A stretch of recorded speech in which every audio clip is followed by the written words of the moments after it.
Assalamualaikum warahmatullahi wabarakatuh.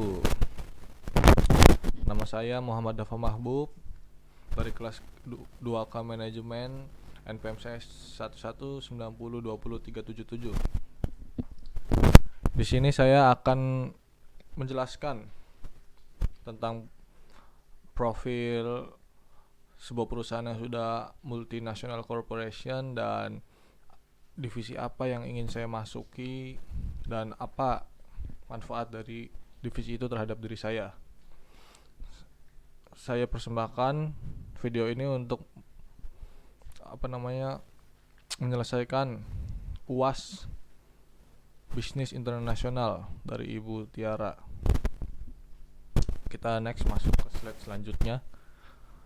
Nah, ini perusahaan yang akan saya jelaskan profilnya. Sudah banyak orang tahu pasti perusahaan apa ini. Google. Yes, that's right, Google. Kenapa saya pengen menjelaskan tentang Google? Karena Google ini manfaat kepada halayak ramai itu sangat besar. Penggunaannya juga masif, hampir seluruh orang di dunia menggunakan Google untuk kegiatan sehari-harinya. Entah itu kegiatan bisnis, kegiatan nugas, kegiatan bermain, atau kegiatan apapun gitu. Digital, bukan kegiatan di dunia secara fisik. Bagaimana Google menjadi multinational corporation? How did Google become multinational corporation? Oke, pertama-tama siapa yang menciptakan Google? Dia adalah Larry Page and Sergey Brin. Dua orang ini adalah pendiri Google. Ide dasar orang yang dari awal gitu membangun Google. Terus selanjutnya how Google managed to success. Tadi si Larry Page and Sergey Brin mempatenkan Google pada tahun 1997 di Amerika. Jadi 1197 adalah tahun di mana Google berdiri. Setelah itu, apa itu Google? Google itu adalah seperangkat alat mencari, search engine. Search engine dalam internet itu adalah kalau kalian pengen nyari tentang kodok, kalian tulis kodok di Google, cari, dapat tuh hasilnya kodok banyak. Wikipedia muncul tentang kodok. Itu namanya search engine dalam internet, website gitu. Membantu mencari lebih mudah manusia, masyarakat untuk mencari di internet. Terus setelah Google si Larry Page dan Brin ini mencetuskan ide dasar kalau Google adalah search engine, dia membuat prototype product. Good prototype product. Apa itu prototype product? Jadi Google membuat produknya banyak, ntar akan saya jelaskan. Dia pertama membuat produk, terus membuat versi percobaannya, beta produk. Setelah itu dirilis, dia launch it. After they launch it, Google user itu menggunakan produk itu walaupun masih beta. Kenapa Google berani melakukan itu? Karena kalau masih beta banyak kekurangan. Siapa yang mencari kekurangan itu? Gak usah pusing-pusing. Pengguna Google yang nyari kekurangan itu. Pada saat pengguna Google nemu kayak kesalahan, kekurangan, bug, atau error, Google tahu ternyata di masyarakat ada kekurangan yang harus diperbaiki. Maka setelah itu produk yang baru beta produk diimprove algoritmanya sama Google. Kenapa ada algoritma di sini? Algoritma di dalam Google itu membantu mesin maksudnya coding di sini belajar. Maksudnya belajar apa? Jadi kalau mengingat, jadi misalkan nih, pencarian paling banyak itu di dunia apa gitu, mesin ingatnya apa, nanti mesinnya ingat gitu. Misalkan kalau dicarinya adalah sepatu, kali kita cuma nulis sepatu aja di Google, maka muncullah sepatu apa merek paling banyak di dunia ini yang dicari, maka yang muncul paling atas adalah sepatu produk merek yang paling banyak dicari sama orang. Atau misalkan kita cuma nulis pasar yang dimaksud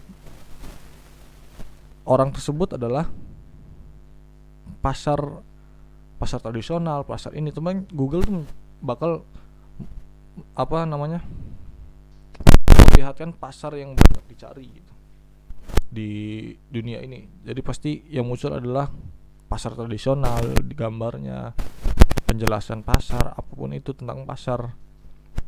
Yang paling atas berarti yang paling banyak dicari, setelah itu yang paling bawah adalah yang paling sedikit dicari. Setelah produknya dikembangkan, algoritmanya dikembangkan juga, Google memonetize search engine-nya. Google menguangkan search engine-nya, dan produk-produknya juga diuangkan. Dengan apa? Dengan pengiklanan secara online. Kenapa Google berani menguangkan produknya? Karena dia punya data. Perusahaan terkenal berani mengiklankan produknya ke Google karena Google punya data pengguna yang masif, banyak.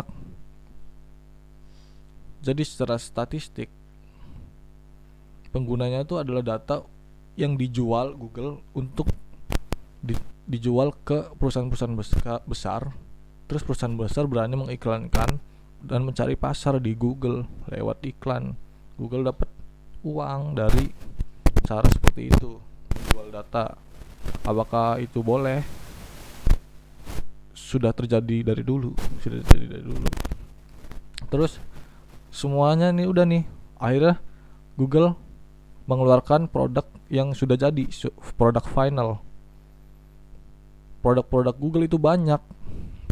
Kita lihat slide selanjutnya, apa saja produk-produk yang Google buat, dan kita pasti akan tahu ini produknya, pokoknya familiar sekali gitu. Ya, produk Google paling sukses pertama YouTube. Siapa yang nggak tahu YouTube? Sekarang orang nonton TV jarang, nontonnya apa? YouTube. Orang pengen dengerin musik bisa ke YouTube, pengen belajar tutorial apapun YouTube, pengen lihat konten-konten lucu YouTube, pengen lihat konten-konten sampah YouTube, pengen lihat video-video dokumentasi jurnalis YouTube, pengen lihat belajar matematika, semuanya YouTube ada gitu. Setelah itu Android. Banyak orang tuh nggak tahu kalau Android adalah produk buatan Google. Android di HP ya. Sekarang hitung deh, pengguna Android itu 80% pasar dunia. 80% orang di dunia pakai Android. Google dengan Androidnya udah menguasai pasar. Nah, di Android ini harus terhubung dengan Gmail. Gmail di sini terhubung dengan Android, makanya otomatis kalau kita punya HP Android pasti terhubung dengan Gmail. Otomatis pengguna Android dan Gmail besar sekali. Pada saat pengguna Android dan Gmail besar di seluruh dunia nih, masif gitu, sekitar 80% pasar, siapa sih yang gak berani iklan di Google? Secara data Google udah punya pengguna yang banyak. Dia ngejual data gitu, dia ngejual statistik pengguna. Maka dari itu banyak perusahaan yang masuk iklanin. Kalau kita punya Gmail, pasti setiap hari ada email masuk antara ngiklanin apa, menawarkan apa, itu yang iklan yang saya maksud gitu. Tiba-tiba ada iklan dari website apa, iklan dari perusahaan apa masuk ke Gmail kita, padahal kita nggak pernah sama sekali kontak secara langsung gitu, ngirim email ke sebuah website, ke sebuah perusahaan mana, tapi tiba-tiba ada iklan masuk menawarkan jasa gitu. Itu yang dimaksud dimaksud pengiklanan. Dan itu juga itu ada algoritma di situ. Algoritma, kalau kita misalkan suka searchingnya tentang otomotif, otomatis iklan yang masuk di Gmail kita tadi itu tentang otomotif. Sepintar itu mesin pencarian Google sekarang. Setelah itu ada Google Chrome. Penggunaan Google Chrome itu, website Google Chrome itu bukan website, apa namanya, browser katalis, bisa dibilang katalis Google untuk orang biar masuk tuh, setelah mencet nih Google Chrome di komputer, langsung ke Google, biar orang nggak puyeng, nggak langsung. Orang kan sekarang kan pengennya praktis ya, Google Chrome dengan apa namanya, kualitas browsernya yang sangat bagus, langsung ke Google secara cepat gitu kan. Hampir semua apa namanya, pengguna device, laptop, komputer itu pakai Google Chrome. HP juga udah mulai. Google Web Search ya, search engine Google gitu. Semua orang udah tahu, nggak usah dijelasin lagi. Cuman di sini algoritmanya yang menurut saya luar biasa di Google. Kita chattingan nih sama teman lewat WhatsApp. Pengen beli permen. Enggak, pengen beli sepatu deh, sepatu.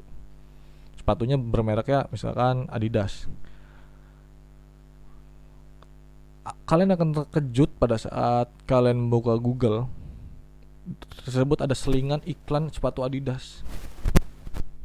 Itu sepintar itu Android, Gmail, HP kalian dan Google Web Search itu bermain dalam, bisa bilang apa ya, sepintar itu gitu. Mesin Google itu sepintar itu. Antara memang pintar, tapi menurut saya mengganggu privasi.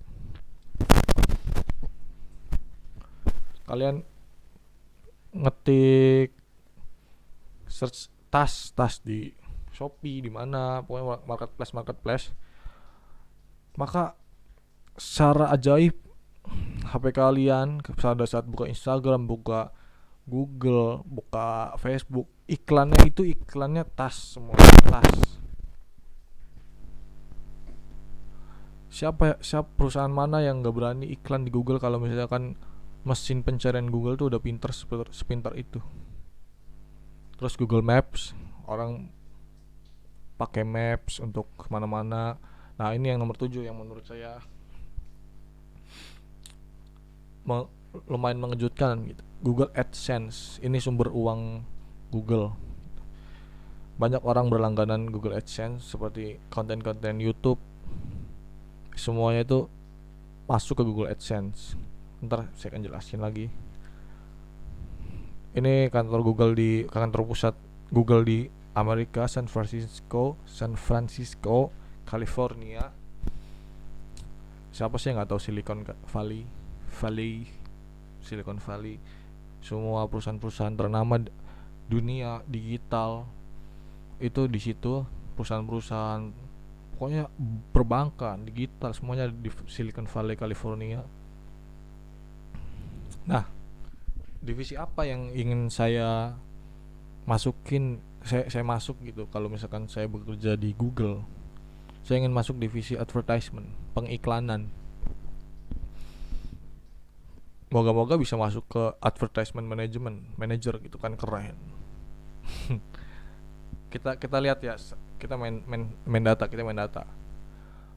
Advertising revenue of Google from 2001 and 2019. Dari 2001 masih kecil, tapi lihat di 2019 1,381 billion US dollar, 134 billion US dollar.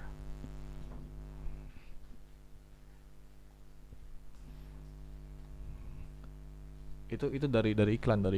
Itu dari iklan.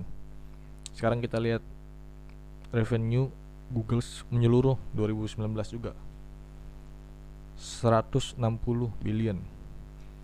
Dari iklan 134. Itu sekitar 78% revenue Google itu dari iklan. Kalau kita lihat produk Google paling unggul YouTube, tapi Google AdSense nomor 7. Kita nggak tahu, saya nggak tahu penghitungannya gimana gitu. Mungkin YouTube kan perusahaan anakan gitu. Android juga perusahaan anakan. Mungkin terhitungannya terpisah gitu kan ya. Tapi Google AdSense dari pengiklanan Google lewat Gmail, lewat YouTube, lewat apalagi Facebook bisa, nggak, Facebook beda lagi, lewat Android, lewat Google Search, itu iklan 134 billion, sedangkan revenue-nya 160, 78% sekitar segitu keuntungan Google dari iklan.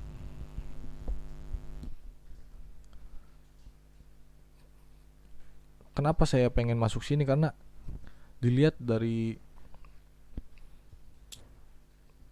hidupnya Google itu dari iklan gitu. Kalau misalkan saya bisa masuk sini, saya bisa berkembang,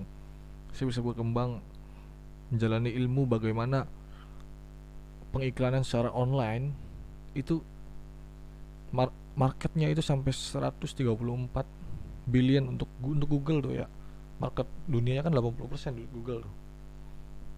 Itu 134 billion. Saya bisa berkembang bagaimana caranya pengiklanan online, bagaimana caranya bekerja dengan mesin Google, mesin digital Google, mesin codingnya. Saya bisa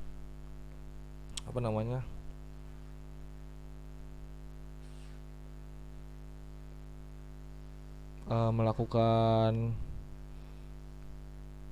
hubungan dengan orang-orang Amerika gitu kan. Aduh, ngeblank. Wait.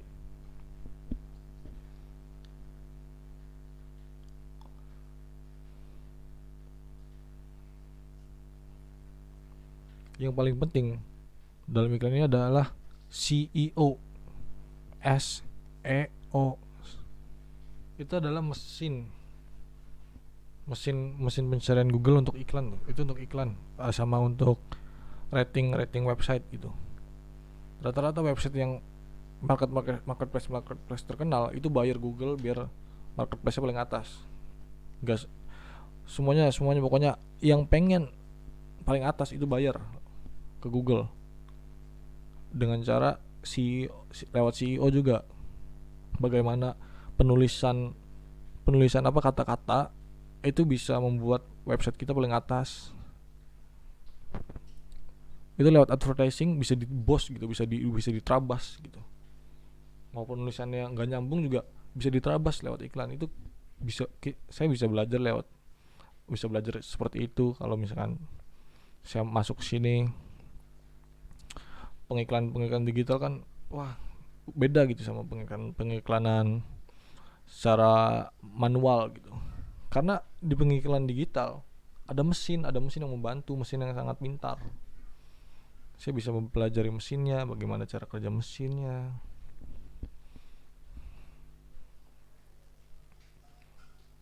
Apa ilmu yang didapat? Seperti yang saya katakan tadi, saya pengen masuk divisi pengiklanan di Google. Karena hidupnya Google itu lewat iklan.